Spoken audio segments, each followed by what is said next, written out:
tercero. Este no debería haber tenido un tercero.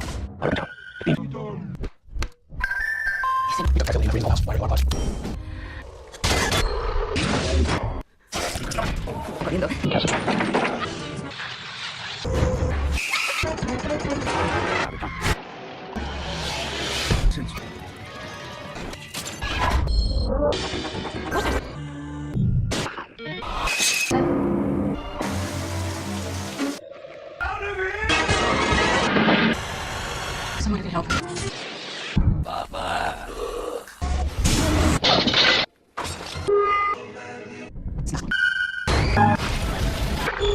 El terror lo podemos entender como esa instancia de el suspenso, el misterio. Es como si vieras un pasillo sin iluminar y está completamente oscuro. Y son esas sensaciones que te está provocando el no saber qué hay más allá. Pero realmente no, o sea, es algo que te estás generando en tu mente, estás imaginándolo, ¿sí? Eso es el terror. Creo que el género de terror es un género particularmente complicado, porque una de las bases sobre las cuales se fundamenta el terror es la sorpresa. Y creo que es como ya muy difícil ahorita tener como una historia, digamos, nueva, que realmente te pueda sorprender. Aunque bien dicen por ahí que realmente lo que importa no es la historia, porque todo ya está contado, sino más bien el cómo lo cuentas. Entonces, el terror tiene mucho que ver más con la imaginación, ¿no? Con sugerir. Mientras que el horror es más corporal. Te tienes que enfrentar a eso. Eso es el horror. How did I get in there?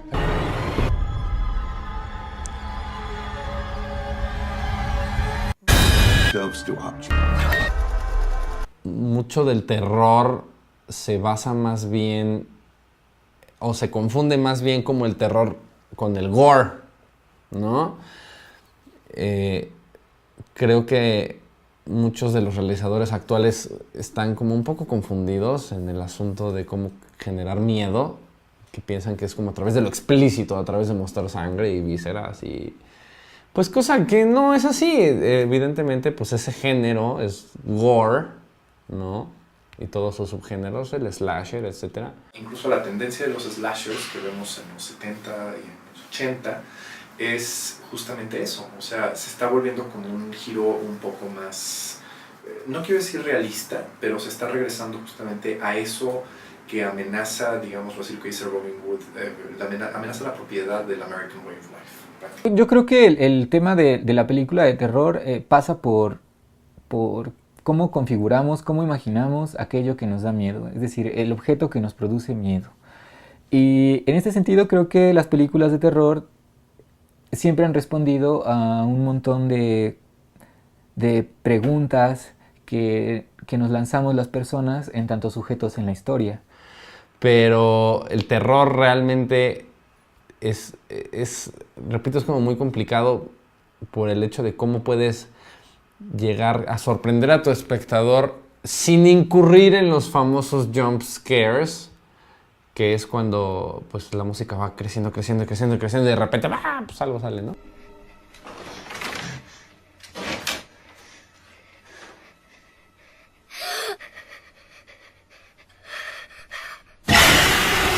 Pero más bien un terror que llegara realmente a perturbarte, ¿no? De manera psicológica. Creo que ya estamos como en este asunto de querer impactar visualmente más que realmente llegar a la psique del espectador. Los aficionados de terror, así como los hacedores de películas de esta naturaleza, estamos inmersos en un conjunto de relaciones y contextos socioeconómicos, sociopolíticos particulares. Es decir, estamos en la historia. Bien, y esto, como era de esperarse, juega un papel importantísimo a la hora de tratar determinados temas y a la hora de representar esos temas como objetos o como cuestiones o situaciones que nos producen miedo. Aunque no lo crean, hay filmes de horror contemporáneos que no hacen tanto uso de efectos visuales así como digitales como nosotros pensamos, ¿no? Películas como El Conjuro. Ahorita creo que estamos sufriendo también una especie como de desensibilización debido a los medios, debido a la nota roja, debido a toda esta como como exposición que tenemos a lo grotesco, a la violencia, ¿no? Cuando antes, pues, la exposición no era tan fuerte, era más fácil como de impresionar, ¿no? En este sentido, valdría la pena hacer una breve recapitulación de algunos asuntos. Por ejemplo, si pensamos tal vez en las primeras películas del género, podríamos decir que regularmente se trata de criaturas sobrenaturales, ¿verdad? Que representan ya algo de esa sociedad, pero que tienen esta condición de ser sobrenaturales. No sé, me acuerdo de Nosferatu o de películas como el gabinete del Dr. Caligari o como el Golem, etcétera.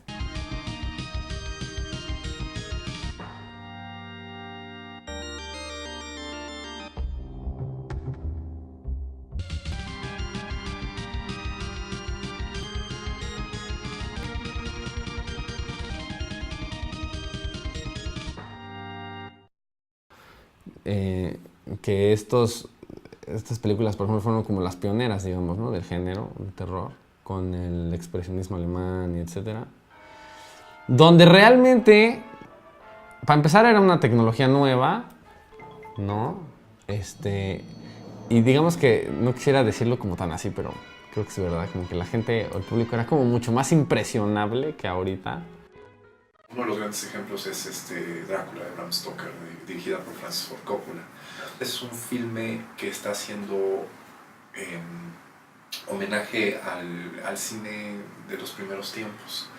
Y casi todos los efectos visuales que ves en ese filme son trabajos de edición, la superimposición, maquetación, etcétera, uso de filtros para crear los distintos tonos y colores, uso de luces, generar tus sombras duras, o tus, etcétera, sombras pronunciadas, etcétera.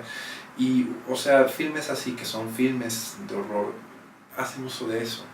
A veces el no iluminar crea el efecto más horrorífico o terrorífico que cualquier efecto visual digitalizado. En su momento, pues cuando se llevó la adaptación cinematográfica de Frankenstein, por ejemplo, también fue como muy importante. Eso, pues, desde los clásicos, que realmente, pues, las historias no eran como tan complicadas, ¿no? No eran como tan rebuscadas, más bien era como el aludir precisamente a la nueva tecnología, al uso del maquillaje, sobre todo hablando de expresionismo alemán, el uso del maquillaje, y todo este tipo de cosas que resultaban nuevas para un público que no estaba acostumbrado. A mediados de los 60 tenemos el filme de horror, se le puede considerar, hay sus excepciones, pero se le puede considerar como un filme sobrenatural. Entonces tenemos los clásicos de la Universal, que prácticamente están dominados por los clásicos de la Universal, que es Drácula, de Todd Brown, Frankenstein de James Whale, Frankenstein, la novia de Frankenstein también de James Whale, La momia. Esas películas se enfocan mucho en el aspecto de lo sobrenatural. Pero con el paso de las décadas vamos a ver cómo hay un desplazamiento entre este cine donde opera lo sobrenatural y una cosa que tiene un componente más bien material, ¿verdad? Y esto tiene que ver con la guerra mundial, un acontecimiento histórico tremendo, ¿verdad? Entonces, a mí se me ocurre pensar en los años, como en la década de los años 50, estas figuras del terror místico, mágico y religioso empiezan a ceder su paso hacia otro tipo de villanos, hacia otro tipo de condiciones que nos dan miedo y se empieza a discutir, por ejemplo, la posible guerra nuclear, ¿verdad? En el tiempo de la Guerra Fría. Snatchers, ¿cómo se llama? The Thing, son alegorías de la amenaza de la Guerra Fría, de la invasión de los comunistas a Estados Unidos. Y ahí tenemos como ese dejo como de carácter social. Pero también se empieza a discutir acerca de temas como la aeronáutica y todo eso, y entonces vemos como los extraterrestres comienzan a ser también figuras que nos dan miedo, ¿verdad? El extraterrestre no solo nos da miedo porque provenga del espacio exterior, nos da miedo, y en ese tiempo nos da miedo porque es la figura del extranjero. Y además no es el extranjero cualquiera, es el extranjero hostil que amenaza esta forma de vida.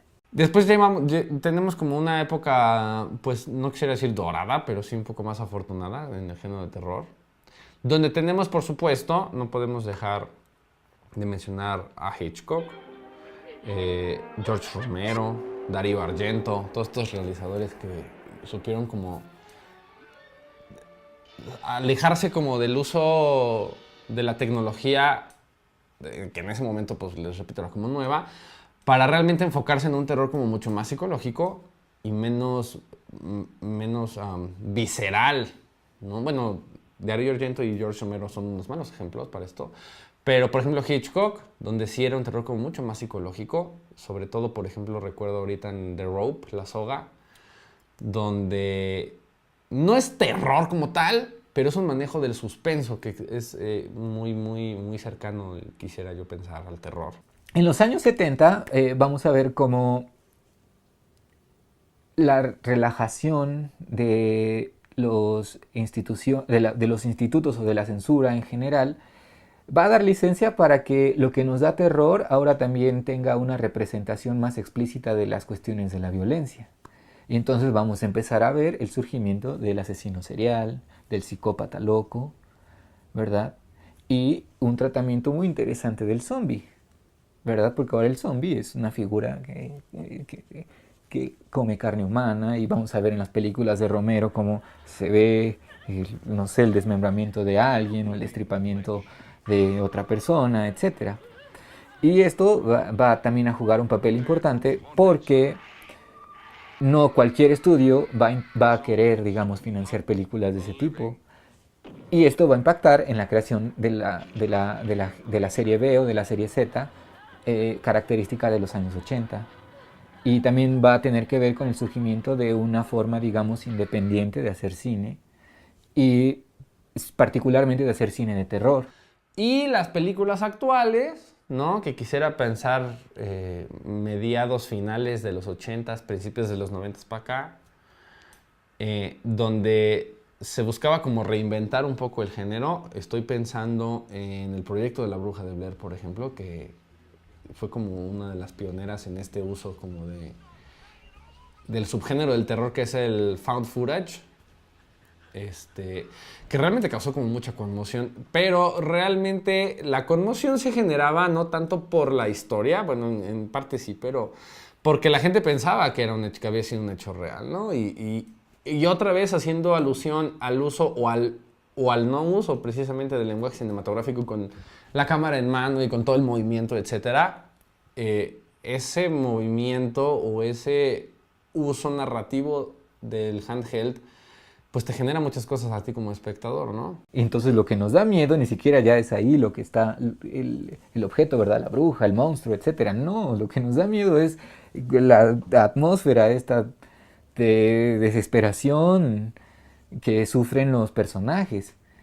Y retomando el tema del fan footage, vamos a ver cómo esta técnica en los últimos años ha tenido un repunte importantísimo, al grado de que yo creo que ya se puede hablar de que hay un género que es el fan footage. Pues la tecnología sigue avanzando y la calidad técnica de las películas sigue estando o sigue creciendo de manera exponencial, pero pues ya llegamos como a un punto, creo yo, como de estancamiento, sobre todo en la cuestión de las historias. También hacen muchas referencias a esos como narrativas clásicas, ¿no? Dr. Jekyll y Hyde, El Jorobado de Notre Dame, El Fantasma de la Ópera, Drácula, Frankenstein. Entonces, Robin Wood establece que, por lo menos en Estados Unidos, hay un giro hacia los 60, a una suerte de horror que es más próxima. Es una suerte de horror un poquito más doméstico, donde el horror es real, ¿no? Donde el horror ya no se reduce a voy a este lugar, exótico, en el castillo, hay un ser sobrenatural que me va a amenazar, sino que incluso lo sobrenatural se está llevando al hogar. En el tiempo de las cámaras GoPro o de un montón de las cámaras de celular o de cámaras de video a lo mejor semiprofesionales, estamos viendo una producción de películas por parte de personas comunes y corrientes que no habíamos visto antes. Y esto es importante porque nos permite ver obras, digamos, novedosas y sí de una calidad también muy irregular, ¿verdad? No todos son Peter Jackson, ¿no? Pero lo que quiero decir es que está la oportunidad de que haya ahí un nuevo Peter Jackson, ¿no? O está la oportunidad de encontrarnos de repente con la obra de alguien que nos hace sentir miedo, que es el principal, digamos, objetivo de una película de horror. Y vemos películas que regresan, los remakes, y películas como las de James Wan que ahorita están tratando de buscar como nuevas betas y ver qué sucede con ellas. Yo creo que un remake es valioso cuando nos entrega, digamos, una versión nueva de alguna historia, un tratamiento interesante de algún personaje, o a lo mejor una cuestión técnica nueva sobre una película que vimos hace mucho tiempo. Y un remake también es un homenaje sobre una obra. En este sentido, yo creo que un remake es tan bueno en tanto nos ofrezca una experiencia nueva acerca de un referente anterior, es decir, de una película realizada previamente. Hay unos que son muy desafortunados y hay otros que son muy buenos. Generalmente, bueno, no generalmente, pero en algunas ocasiones es hasta necesario hacer un remake cuando estás tratando de llegar a dos tipos de culturas diferentes, ¿no? Sobre todo en las películas de terror donde los asiáticos son como muy... tienen como otro tipo de cultura, otro tipo de gustos, ¿no? Donde si quisieras adaptar alguna película de corte asiático, sobre todo hablando de terror, que raya mucho en el gore, como Audition, por ejemplo, de Takashi Miike, tendrías que hacer como... O sea, es muy difícil como traerlas en directo a estas tierras, porque hay demasiada... O sea, hay una cuestión cultural que realmente permea mucho en la realización cinematográfica, no nada más en el terror, sino en el cine en general. O sea, el cine es un reflejo y es un espejo de la cultura en el cual se está realizando.